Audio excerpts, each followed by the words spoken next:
ডেকে, জানিস আব্বু, জানি তোমরা চলে যাচ্ছ একেবারের জন্য আমেরিকাতে, সেখানে নাকি সেটেল হয়ে যাবে। আমি যেতে চাই না তোকে ফেলে। দেখো, এটা তোমারই লাভ, তুমি যাও প্লিজ, নইলে যে তুমি এখানে থেকে কোনো লাভ নেই তোমার। তুমি সেখানে গেলে অনেক বড় মানুষ হতে পারবে, অনেক বেশি শিক্ষা লাভ করতে পারবে। বড় হয়ে না হয় আমাকে নিয়ে যে। দেখতে দেখতে আজকে টিকেটের চলে যাওয়া দিনটি চলে আসলো। তুই কই? তে আমি যে চলে যাচ্ছি, যাওয়ার আগে কি তোকে একটিবারও দেখতে পারবো না? আসি ভাই, আমার মামুনির খেয়াল রাখবি, বুঝলি? একদম তারে কষ্ট দিবি না। আর ভাবি, আর তুই ভাবি, তুই তে মামুনি সবাই মিলে আমাদের বাসায় আসিস। ভাই আসবো।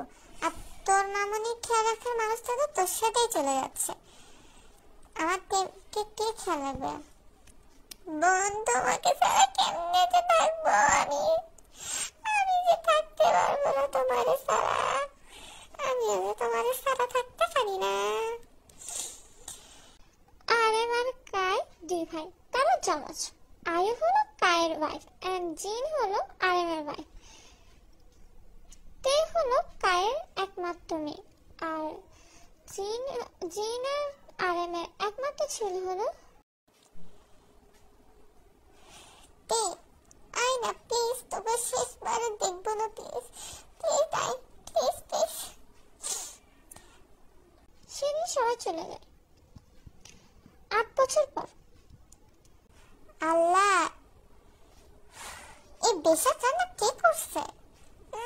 একদম মজা হয়নি। না ভালো লাগলে এখান থেকে যাও, নিজেরা বানাই খাও। আমি আর জীবনে তোমার জন্য কোনো খাবার রান্না করবো না। তারপরে আয়ুষ টেস্ট করে দেখে, কই মজা হয় নাই, ঠিকই আছে সব। তোমরা বাপ ছেলে কি শুরু করছো? হ্যাঁ বাপ ছেলে মেয়ে সবাই তো একটু। আব্বু, আমরা পারছি। আমরা পারছি।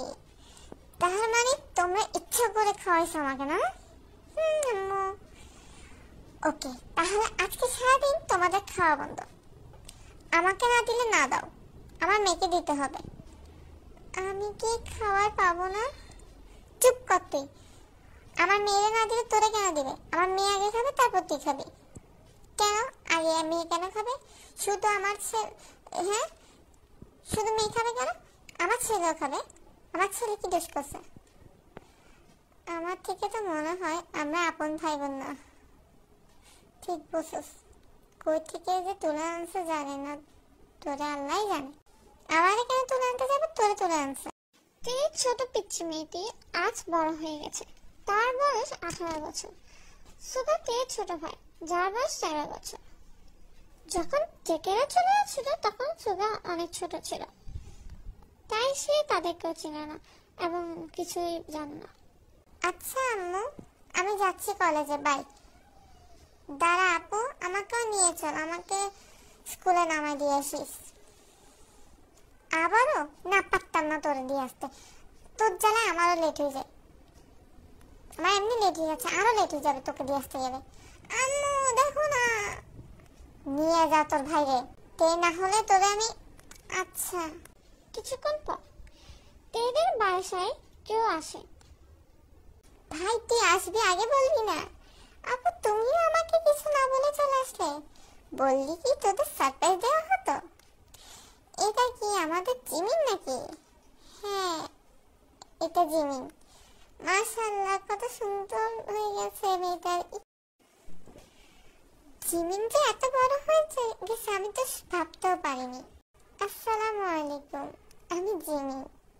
ওয়ালাইকুম আসসালাম। মাশাআল্লাহ, অনেক ধার্মিক হয়ে গেছো দেখি। হিজাব পরছো তুমি? ওয়াও, মাশাআল্লাহ মাশাআল্লাহ মাশাআল্লাহ, সুবহানাল্লাহ। সেটাই তো দেখছি, মেয়েটা বিদেশে থেকে কত ভালো হয়ে গেছে। ভালো আছে ও, ছোটবেলা থেকে অনেক ভালো ছিল মাশাআল্লাহ, এখনো ভদ্র সদ্র আছে। ঠিক বলেছ।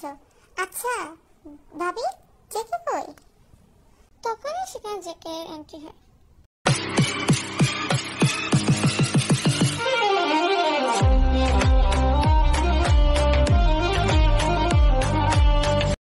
জেকে নিজের জিনিসপত্র নিয়ে ঘরে ঢুকছিল। আসসালামু আলাইকুম। আচ্ছা আম্মু, আমি রুমে যাচ্ছি। আর ছোট আম্মু, আমার রুম কি ঠিক আছে? আমি কি যেতে পারি?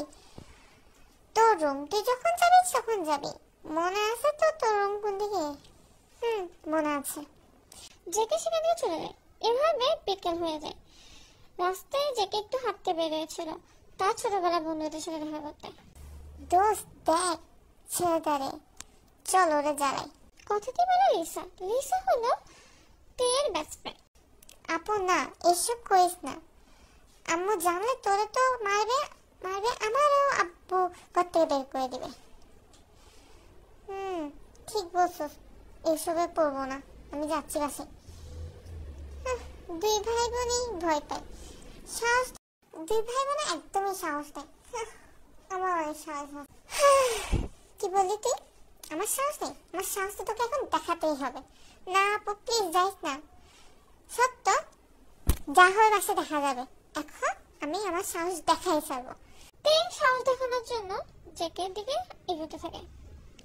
জেকের সাথে দুইটি মেয়ে এবং একটি ছেলে ছিল। তে সেখানে পৌঁছে। জানো তুমি এখানে কি করছো? চলো আমরা কোথাও যাই, কোথাও গিয়ে রোম্যান্স করি। হ্যাঁ এই মেয়ে, তুমি এসব কি বলছো? হ্যাঁ আর কি সব বলছো তুমি? পাগল হয়ে গেছো তুমি? তুমি কে? আরে বেবি আসো দেখি না। আর ওদের থেকে কতই ভালো পাবা, তোমার ফ্রেন্ডের থেকে লুকায় না তো। বলে দাও আমি কে। কুকি?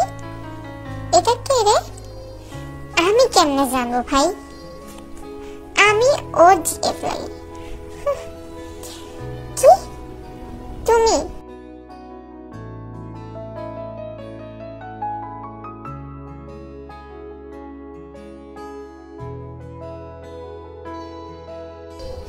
তুমি বললে কি আমি বিশ্বাস করবো?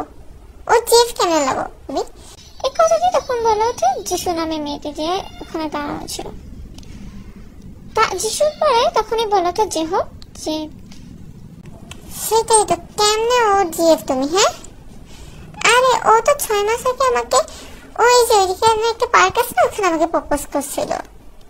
জেকে তো হা করে তাকিয়ে আছে, তার সাথে সবাই হা করে তাকিয়ে আছে। তখন যিশু বলে ওঠে, তুমি কি জানো তুমি যাকে তোমার বিয়ে বলে দাবি করছো সে 8 বছর ধরে এই দেশেই ছিল না?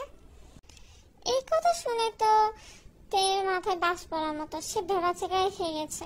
সেটা ভাবতেই পারেনি যে এমন কিছু একটা হবে। সে মজা করতে ফেসে গেল। কি বলে বুঝতেছে না। কি যেন বলছিলে তুমি আমার? তে তখন বলেছে মানে সরি বলে তে এত জোরে একটা দৌড় দিয়েছে তাকে এখানে দেখাই যায় না। তার পিছে পিছে তার ফ্রেন্ড লিসা আর সুগা দৌড় মারে।